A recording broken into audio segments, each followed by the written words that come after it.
Hi guys, JH. Okay, to use the inimitable title of the Monty Python movie, and now for something completely different.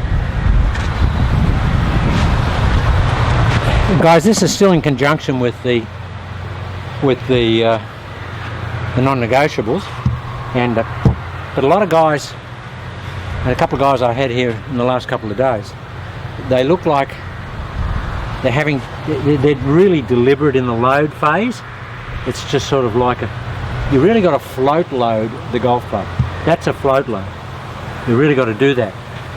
And to get a feeling of it, I did a swing, mechanical type swing explanation 6 or 8 years ago called, about 7 years ago, called action reaction golf swing, which is basically Isaac Newton's third law of golf swing, which is relative to for every action there's an equal and opposite reaction. Now guys, if you're having trouble getting this load with this process, show you how you can get an automatic load.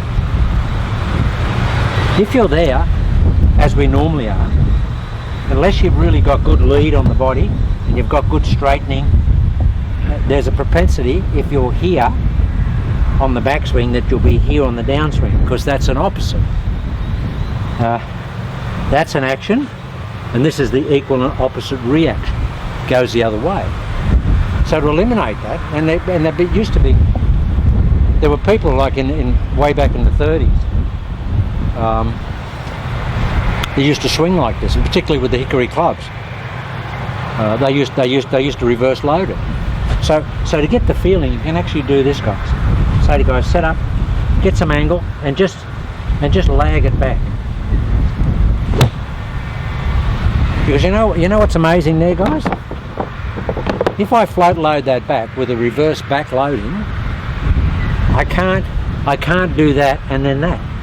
I can't do that because I have to have the equal and opposite reaction to that angle going back, which means I have to get this angle coming down. And if we've got the nice soft arms and passive hands, we'll get that. I mean, I haven't done this for ages. I just thought of it while I'm waiting for these guys. They've just called and said they're going to be 40 minutes late.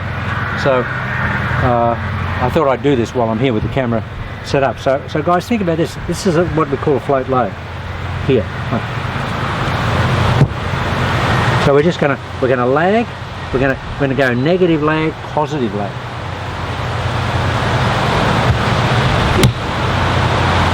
I mean, that's just a beautiful shot. Beautiful action and good contact. Just try for guys that are having trouble getting this feeling on the downswing, you've got to get that, guys. And you know what's interesting? When you do that, you can't do that with a tight grip. We need those pressure points, but we don't want a grip that's going to inhibit the wrists being pliable and setting themselves. So we're going to just...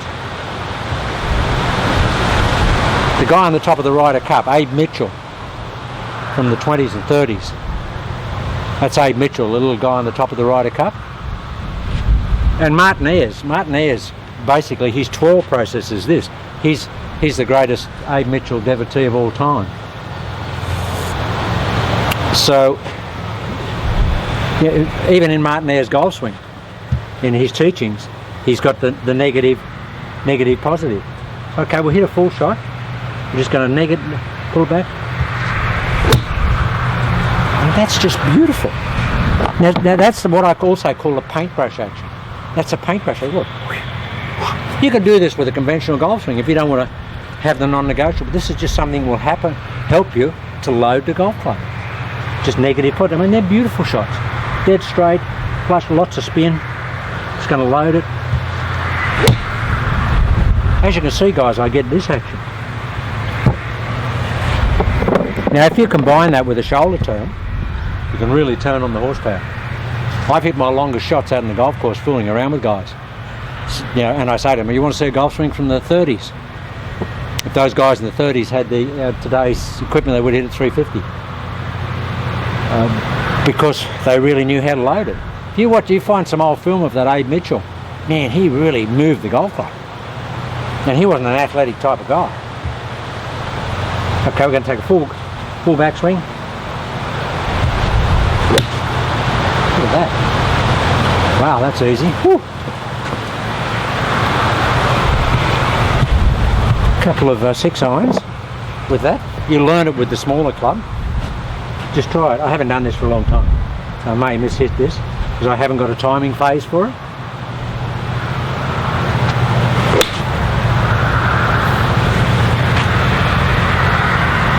It's gone dead straight. A little bit untimed, but I'm dead straight. It's a bit hard to do because I haven't done it and it feels really loose. See if we can really time. Wow, that's good contact. Very leisurely golf swing, guys, isn't it? But it just helps you get this. Well, let's see if we can do a full swing. It's a bit hard to come back to this when you haven't done it for so long. Well, that's as good as JH has hit any shot today. Any shot today. The interesting thing is you won't miss-hit the ball.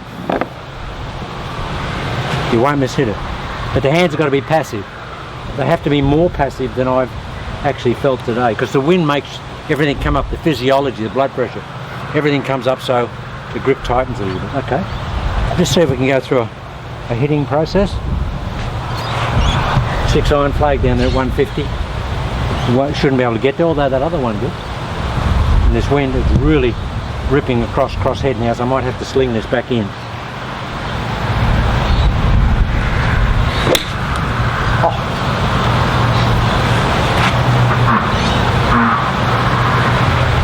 Give the boy a Cupid or a carnival apple. It's just perfect, right at it. Right at it. Okay, now you don't have to be as convoluted and deliberate as that. We can have the same feeling, but we'll go from this position here. But we'll feel like it's sort of a back load and an Isaac Newton swing. I'll tell you what's interesting, guys. When you've done a couple of those backloaders, how you get the feeling for the head. Wow, that just took off. That just absolutely blitzed. That was amazing how that had from a little golf swing. Because I actually got more loading than I thought I'd get.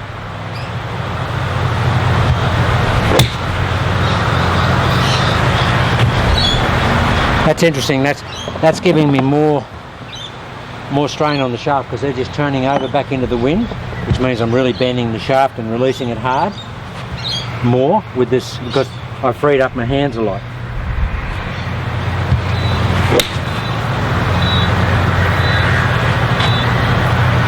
It's great practicing in this wind. Okay, really get it down, JH.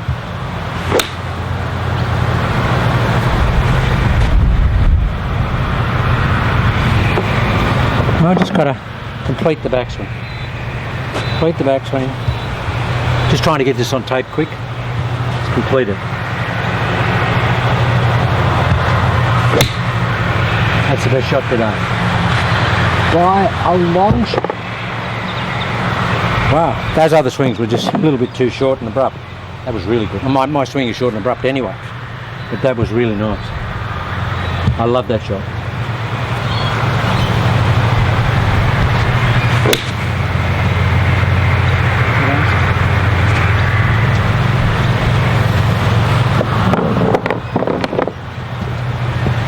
Quick.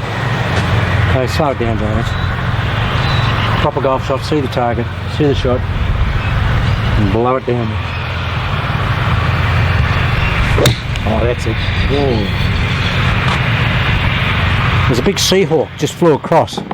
He nests down here. Just flew across just so I hit that. Missed his head by that much. I'd been devastated if I'd hit him. Just a majestic golf bird. It's like huge. Had the kangaroos here a while ago, guys, just hitting balls over their head. Watch this. Can't hit it better than that. Now see, guys, that negative load has freed up the action. Okay.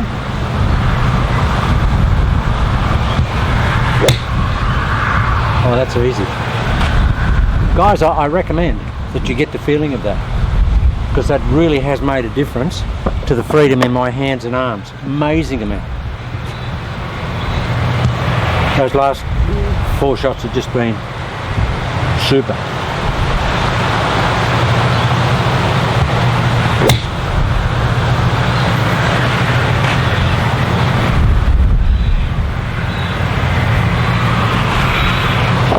Won't have far to walk to pick those up, I can assure you. I mean, not far, but I mean, they're in a 10-foot circle, even with that wind, or a 15-foot circle. But I'm drawing those back into the wind. So you might see a little bit more of that. Just for fun, I'll hit a real hard slinger in here and see what if the hand action looks a lot different. I'll start at 20 yards right and sling it back in. Here we are here, guys.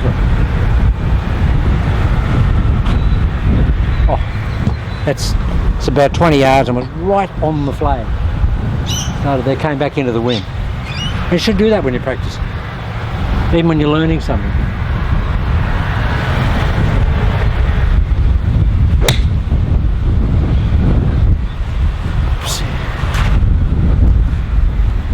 Just want to hit the shots, guys, so you can see how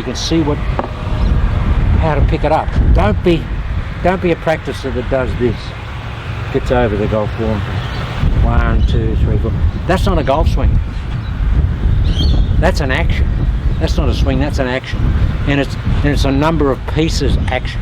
You don't want to be doing this, guys. You've got to let the golf club move and let it create its own momentum, its own kinetic energy.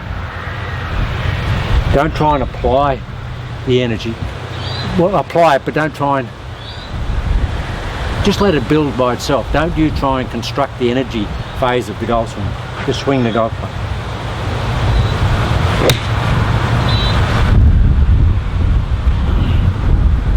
So the good thing about, even though my swing's only short, the good thing is I still get a good download and I'm in good position to hit it, so it doesn't cost me any great loss of distance. Matter of fact, at the moment I think I'm just hitting it as good as I've ever hit it.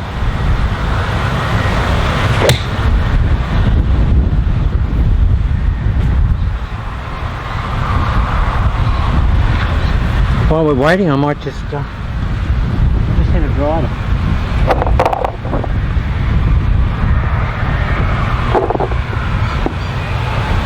This will be good into that wind. This will be very interesting into that wind. My boundary down is about 200 before the water, about 250 yards. Shouldn't be able to get there into this wind at all.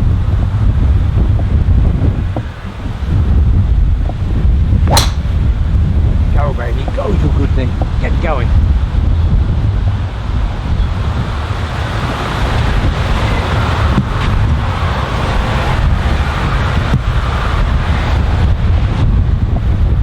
Right in the middle of the club.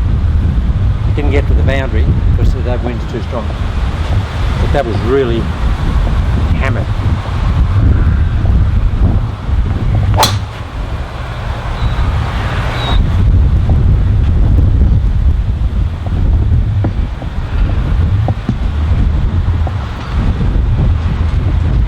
So I've still got the same freedom in the golf swing. Same amount of freedom.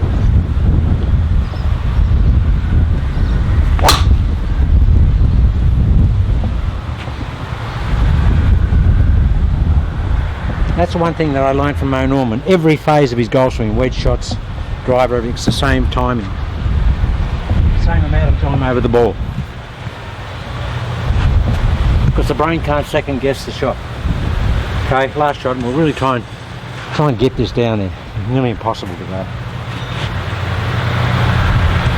go. Mo used to say to me, you want to hit it further, just turn more. Hard for me, but even if I turn another 4 or 5 inches.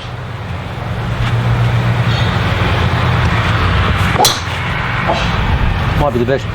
That would be the best drive I've ever hit since I've been here. Brand new golf ball, lost.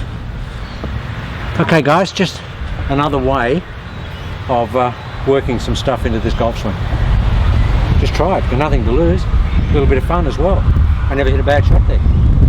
This time won. Still went dead straight. Okay guys, we'll do more as we go along.